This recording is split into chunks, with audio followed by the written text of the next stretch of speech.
Assalamualaikum warahmatullahi wabarakatuh. Selamat pagi Sobat Lasisme Jember. Hari ini kita berada di Watu Kepu Ambulu. Nah, ini kita sekarang bersama dengan salah satu tokoh pemuda yang ada di Watu Kepu. Selamat pagi Mas Fibri. Pagi. Assalamualaikum. Waalaikumsalam warahmatullahi wabarakatuh. Nah, ini beliau ini adalah sosok yang inspiratif ya. Nah, kita mendengarkan sebuah berita kalau kemarin itu teman-teman itu selalu menyampaikan program pemberdayaannya berupa lele, gurami, bebek dan lain sebagainya.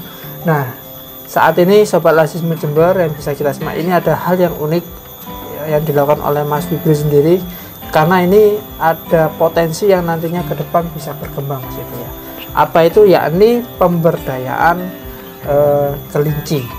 Nah, seperti apa? Nah, kita tanya-tanya sama Mas Fibri. Oke Mas Fibri, untuk kelinci yang Mas Fibri pelihara ini jenisnya apa Mas? Ada dua jenis kelinci, jenis pedaging kelinci lokal, ada kelinci 2 ekor lokal sepasang. Kemudian yang kedua jenis hias, ada kelinci rek atau bahasa lainnya kelinci bulu karpet. Biasanya orang desa itu kalau nama rex itu agak asing, tapi kalau disebut bulu karpet, oh ulunya sing halus kayak itu. Itu jadi ada 10 atau 11 ekor yang jenis rexnya. Mas Fibri sendiri budidaya ini sudah berapa lama? Ada sekitar 2 tahun. Sudah 2 tahun Mas ya? Saya berdomisili di rumah istri, kemudian mencoba menghidupkan hobi lama, dan alhamdulillah sudah berjalan sekitar 2 tahun ini sampai hari ini budidaya kelincinya. Oh, ini memang menjadi hobinya Mas Fibri ya? Untuk bertahun-tahun yang lalu ketika masih bujang ya, seneng tulan, pernah memelihara di rumah sendiri di Karangtengah sana, sini tepatnya di Karangtengah. Tetapi waktu itu hanya mungkin sekitar 1 tahunan, kemudian karena tidak ada tempat, akhirnya tidak diteruskan. Kemudian 2 tahun terakhir ini rupanya ada hobi itu bersemi kembali, kemudian ada tempat di sini, akhirnya saya berbudidaya kelinci kembali. Mas Fibri, kenapa sih sampean kok memilih budidaya kelinci ya? Karena kan kalau pandangannya biasanya kan tidak umum ya, biasanya kan burung, ayam, kan ikan itu ya. Kenapa kok kelinci Mas? Yang pertama hobi itu yang menjadi dasar, karena suka saja. Kemudian yang kedua potensi pakan di sekitar rumah istri ini mudah didapat ya, sehingga kalau di bahasa saya diingoni atau dipelihara kelinci itu lah pakanannya itu mudah ya, seperti yang ada di samping kanan kiri kita ini ya, dari sekitar rumah sini, baik daun-daunan, kemudian rumput-rumputan yang ada di sawah itu ya. Kemudian yang ketiga ya, ini atas dasar sebagai potensi ladang rezeki lah. Entah kalau untung tidak itu relatif ya, tapi kalau sudah ngomong rezeki itu ya kita tidak hitung-hitungan. Tapi yang ketiga ini saya kira bonus daripada hobi dan pakan tadi. Oke, kalau Mas Fibri kan 2 jenis Mas ya, lokal dan rek.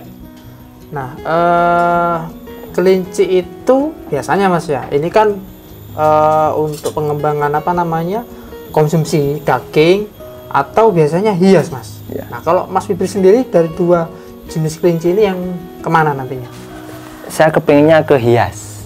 Karena yang saya pelihara, kemudian yang saya punya ini jenis rek, kemudian rek itu masuk ke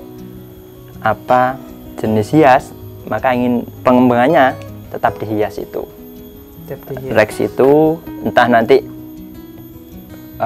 potensinya dari kecil kemudian dibesarkan sampai layak untuk dikawinkan, atau mungkin sudah kecil sudah layak diperjualbelikan, tetapi intinya ke hias ya.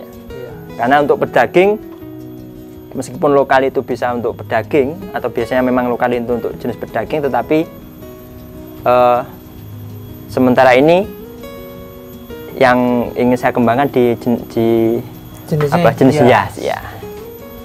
Ada perawatan khusus nggak Mas kalau kelinci yang hias? Bisa apa mungkin dibawa ke apa ya, salon hias kelinci atau gimana gitu kan? Sebenarnya tiap peternak bisa lah, bisa. Tetapi memang tiap peternak itu beda-beda penanganannya. Tetapi intinya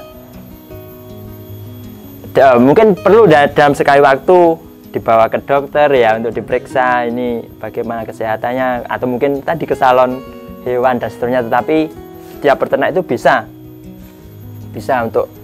untuk memelihara kelinci jenis hias. Ya, perawatannya secara umum sama saja Mas ya?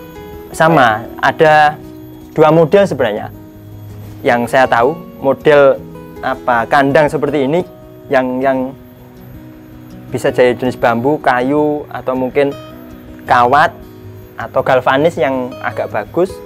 Kemudian jenis diumbar itu dilepas liar, tapi dalam ada pengamannya, misalnya pagar itu ya, ada pembatasnya itu. Tetapi kalau hias seperti ini, memang kebanyakan atau hampir semua jenis kelinci hias itu. Nah, kalau untuk ini Mas, ini kan jadi edukasi ya untuk masyarakat semua nih ya, mungkin punya peliharaan kelinci atau seperti apa. Nah, ini kan mumpung ada Mas Fibri yang memang sudah menjadi pemberdaya kelinci. Nah, kelinci ini ketika sakit atau kondisinya turun dan lain sebagainya, itu perawatannya seperti apa Mas? Ya, biasanya sakit itu banyak faktor. Kandang iya. Kandang ya. Artinya kandang harus itu, harus telaten membersihkan lah. Paling tidak tiap hari itu bukan harus dibersihkan selalu ya, tetapi dilihat bagaimana kondisinya. Apalagi titik-titik kandang yang sering ditempati untuk buang air kecil atau buang air besar itu biasanya di pojok-pojok tertentu itu harus terkondisikan dengan baik. Yang kedua, faktor pakan. Pakan ini bisa juga dua jenis, ada pakan buatan, ada pakan alami. Pakan buatan itu biasanya sentrat atau pelet kelinci dengan berbagai macam merek dan variasi harganya. Kemudian pakan alami itu ya rumput-rumputan atau dedaunan. Itu juga ada faktor yang mempengaruhi penyakit, kecocok tidakan untuk kelinci. Kemudian faktor cuaca. Cuaca ini yang tidak bisa diprediksi. Bisa jadi ini biasanya rawan sekali, 1 mencret, 2 kembung, 3 biasanya gatal-gatal atau bahasa di peternakan itu skabies, itu seperti kutil dan seterusnya. Itu penyakitnya. Kalau yang lain biasanya ada flu, itu ya sama lah, dan seterusnya, itu juga faktor penyakitnya itu. Nah, untuk cara pengobatannya bagaimana? Apa ada obat? Kalau pencegahannya kandang tadi. Kandang ya. Kandang dan pakan sekiranya harus aman lah ya, harus aman. Kemudian kalau pengobatannya sudah terjadi, banyak obat-obatan kimia itu, baik yang diproduksi oleh pabrik maupun diproduksi oleh para peternak yang sudah berpengalaman, akhirnya memproduksi obat sendiri yang diperjualbelikan. Untuk mencret, untuk gatal, baik injeksi maupun yang oles, itu sudah banyak. Oke, Sobat Lasismu bisa dilihat sendiri ya apa yang disarankan oleh beliau ini. Kandang harus bersih. Nah, ini kalau kita lihat kandang cukup bersih ya, artinya kotoran-kotoran ini harus rutin dibersihkan Mas Ibu ya. Berapa kali Mas? Dalam satu hari? Saya paling tidak sehari itu sekali, bisa pagi atau sore. Jadi jangan sampai di kandang itu menumpuk kotoran itu, apalagi di titik tertentu. Biasanya di pojok itu kelinci itu suka menetap. Artinya menetap ketika buang air kecil, misalnya di pojok kanan ya Ya, di situ. ketika kandangnya tidak pindah terus di pojok kanan. Nah itu harus diperhatikan. Oh gitu. Ya. Tapi sudah sampai sedetail itu ya. Ya. Situ ya. Kencingnya di mana sudah Nah, tahu gitu ya. iya. Buang kotorannya di mana kita harus tahu. Jadi kalau pakai kandang kayu atau bambu seperti ini supaya mengantisipasi penumpukan kotoran, maka jarak di bawah itu untuk alas kakinya harus jangan sampai mepet lah. Paling tidak kotoran yang bentuknya seperti kelereng itu bisa langsung jatuh. Kalau yang kandang jadi malah jaraknya sudah Sesuai. paten, itu sudah sesuai. Tapi kalau yang buat sendiri seperti punya saya ini ya harus disesuaikan. Oke, yang terakhir Mas Fibri, untuk kelinci hias ini itu ada kontes tersendiri tiap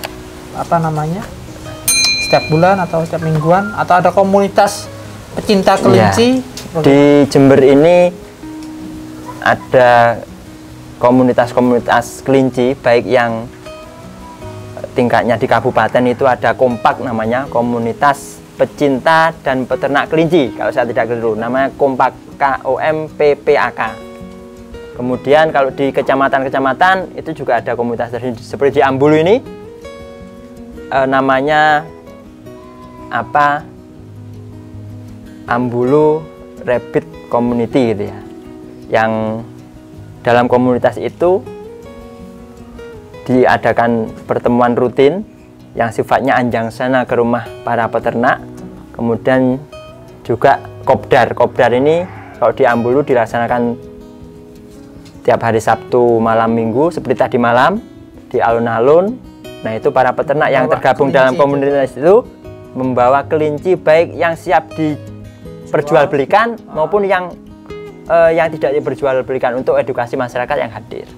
Itu. Oh, langsung dijual beli. Itu kok harganya sampai berapa Mas Fibri untuk yang hias? Yang rek ini rata-rata anakan itu atau sapihan itu umur 40 sampai 50 harian. Kisaran harganya ya 35, 40.000 bisa sampai 100.000. Tinggal bagaimana, atau reksnya itu kualitas yang sedang atau bagus gitu ya. Itu umur sekian. Kalau yang di atas itu ya bisa sampai 150, 200, 350 sampai ratusan ribu, bahkan sampai jutaan. Tinggal lagi-lagi tinggal reksnya jadi yang standar bagus, atau bahkan ada yang bersurat itu sampai jutaan. Kalau milik saya ini masih standar ya, artinya ya harganya kisaran ratusan ribu lah, paling mahal ya. Oke, itu ya sobat Rasismu Jember dan sahabat pecinta komunitas kelinci ataupun masyarakat yang berada. Nah, ini kan sedikit edukasi dan ada hal baru lah yang kita dapatkan ya. Nah, kita hadir di Rasismu, dari Rasismu ini kita hadir di sini untuk ya kita ingin tahu lah perkembangan terkait dengan adanya budidaya kelinci, karena kita ingin melihat potensi sejauh mana kelinci. Nah, tadi itu kan berkaitan dengan kelinci hias. Nah, nanti kita akan wawancara khusus sobat Rasismu berkaitan dengan potensi kelinci sebagai konsumsi ya, dagingnya. Nah, karena tadi disampaikan Mas Fibri itu bisa dikonsumsi ya kan, dan juga bisa dikonteskan untuk hiasnya. Nah, tapi itu kita tunggu di episode yang selanjutnya. Mungkin itu Mas Fibri ya. Ya, terima kasih. Terima kasih sahabat Rasismu. Jangan lupa like, share, dan subscribe video kami. Akhirul kalam. Assalamualaikum warahmatullahi wabarakatuh.